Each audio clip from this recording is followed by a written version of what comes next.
going to be a short video on to perform a pre-op on a SEMAT. So what we're looking for is serious defects in this machine. Anything serious, we're going to, of course, call the maintenance garage and let them know what the defect is. But we got to be able to identify the serious defect from a minor defect. So what we're going to do is 3 different parts of this pre-op, where you're going to go in and do a startup procedure. When that's done, we're going to come out and do a circle check, what they call a circle check, going in a clockwise rotation, and then we're going to go back into the vehicle again and do a control check. So the first thing we're going to do is get in the cab. Using a 3-point contact whenever possible.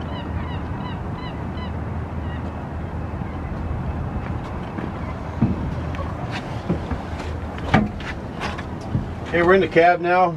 We're just making sure that our gear shift's in neutral and that the park brake is on. Turn the ignition on. Start it up. What we're listening for here is any unusual noises. And we're going to check our oil pressure gauge right off the bat to make sure it goes up. The last thing we're going to do before we leave the vehicle is turn the light switches on. Now we're going to go out and perform the circle check.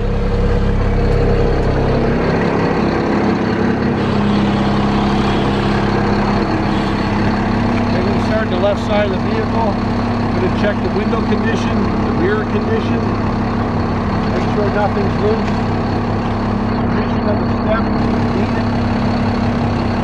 Down to the tire, we're going to check the wheel lugs and the tire condition.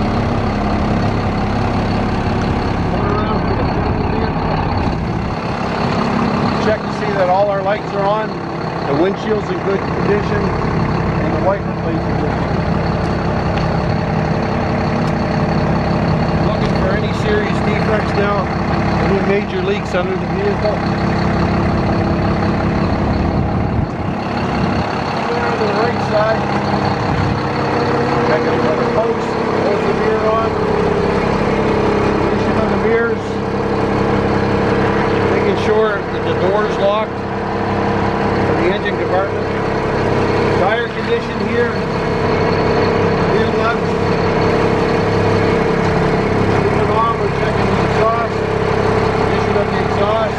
Again, if that's a part, it's going to be a serious defect. Condition of the steps. And any leakage around the hydraulic tank. Up to the rear wheels of the tractor. Again, tire condition, the mud flap condition, whether or not it's rubbing on the tire, any foreign debris in between the tires, give them a kick to see if they're inflated. We have plunges here to keep the containers from sliding. Check to see if they're working. And they are spring loaded.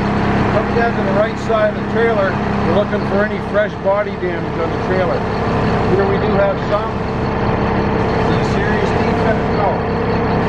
The guy that had this truck before you could have damaged the whole side. It should be reported. Again, another plunger. Coming to the rear wheels. Check for inflation, tire condition. Any debris, lug nuts, any debris there. I'm going to look down in here to check the springs to see if anything's broken or hanging down. Looks pretty good. Coming around to the rear side. I'm going to step back, we're going to look in underneath. Making sure the everything's attached underneath, nothing hanging down. Coming up onto the left side of the trailer. We're going to look down the deck of the trailer, make sure nothing's damaged. Again, we're looking for serious defects. Coming down to the rear set. Check in between the tires for any debris. Again, the springs, making sure they're secure, not hanging down. In between the tires. Making sure all our lug nuts are on.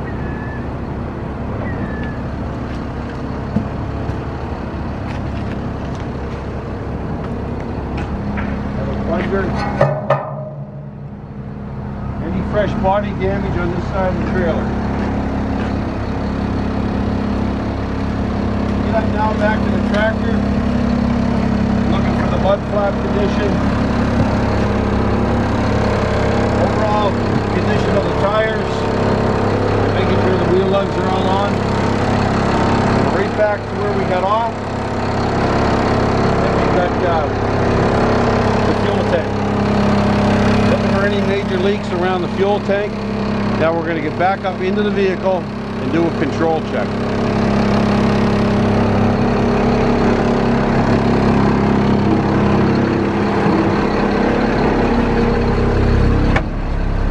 First thing we're going to do, check around our accelerator, our brake pedals for any forward debris. We're going to take off our tractor brake and put on our trailer brake. We're going to do a little tug test to see if the trailer is connected to the truck. That's all you need to do, is just a little pull. That ensures that the trailer is secure to the tractor. You can check your operator comfort features such as your fan for your heater. We know our lights are working. We're going to check our horn. Is it a serious defect if you don't have a horn? Yes, it is. We need to have a horn in these vehicles. We're going to put it in gear now, and what we're going to check for is the service brakes to make sure they're working properly and to see if there's any free play in the steering wheel.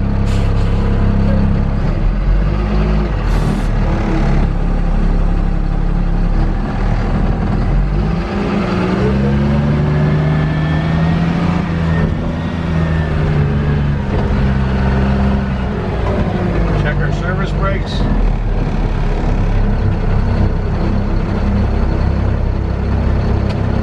We're back in park. We're going to check all our gauges. Our air gauge is up, our oil pressure is up, our fuel gauge is up. Doing a correct pre-op will ensure that that vehicle is safe to operate for that day's work. The company's willing to pay us to do this, and we should be doing this within 5 minutes. So I would strictly recommend that pre-ops are done if you receive a skill. Thanks a lot.